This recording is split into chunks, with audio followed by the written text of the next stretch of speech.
Hello, in front of me I've got Samsung Galaxy A01 Core.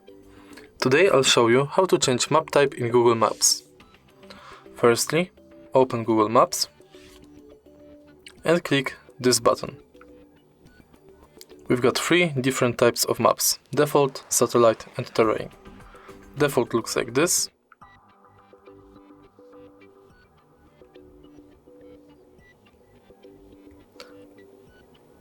Satellite looks like this.